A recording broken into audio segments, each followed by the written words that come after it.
Welcome. Today, we're diving into guidelines for recording analytical data, led by Dr. S.K. Singh.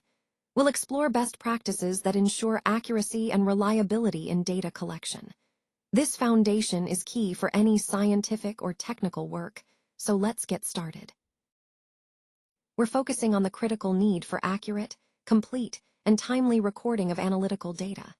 This is a cornerstone of good laboratory and manufacturing practices, as well as data integrity principles. Every step, from observations to instrument readings, calculations, and any unexpected events, must be documented as they happen, not reconstructed later.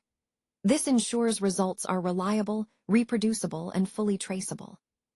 Simply put, if it's not recorded when it happens, we can't prove it did. This isn't just paperwork, it's essential for quality, compliance, and safety. In this part of the experiment, we're focused on capturing every detail with precision. That means noting the exact chemicals we use, their make, grade, batch number, and expiry date. We also record the needle and seal wash solutions, including their composition and the equipment involved.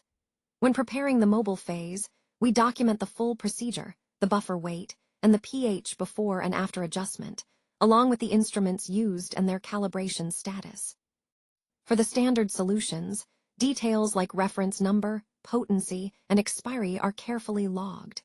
Every weight printout must be signed and dated, ensuring full traceability throughout the analysis. When we're recording analytical data, every detail counts. We need to clearly specify how stock and working standard solutions are prepared.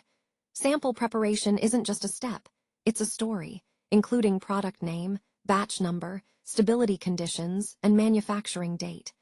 Weights printed out must include all reference standard details. Instrument info, like ID and calibration dates, has to be logged. If there's an analytical procedure, we note the HPLC column ID and any changes made.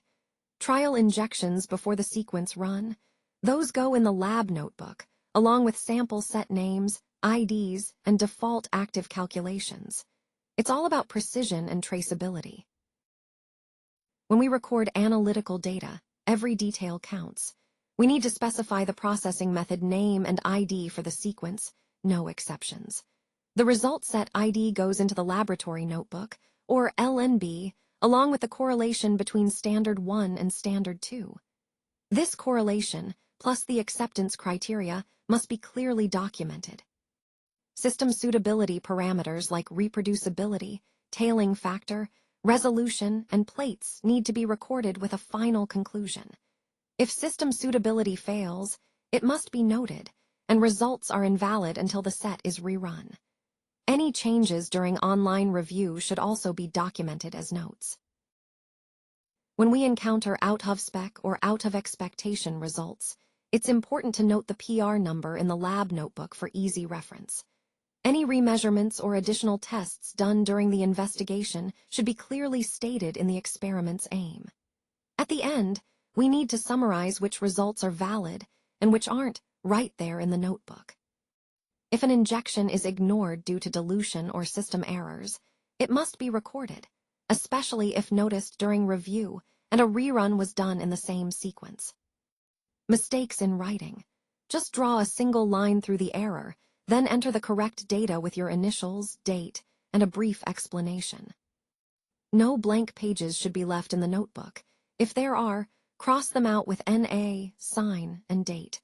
The same goes for any leftover blank space at the end of the experiment. Finally, if there are errors in area responses, clearly note the reason, whether it's a transcription slip, writing error, or something else. This keeps everything transparent and traceable. We're focusing on the importance of recording analytical data properly. It's not just about getting results. It's about making sure those results are reliable, traceable, and scientifically credible. Every step of the process, from observations to calculations, instrument outputs, and even unexpected events, needs to be documented accurately and completely, right when the work happens. This thorough record-keeping allows us to reconstruct and verify the entire analysis. Ultimately, this careful approach supports data integrity, compliance, quality decisions, and patient safety. If you found this useful, don't hesitate to like, comment, or share it with others who might benefit. Subscribing is a great way to stay connected and catch what's coming next. We're all about scientific quality, regulatory compliance, and quality excellence here at Siphacos, and we're glad to have you along for the journey. Thanks for joining me today. If you want to explore this topic further or have any questions, please don't hesitate to reach out. I appreciate your time and attention, and I look forward to continuing the conversation. Thank you.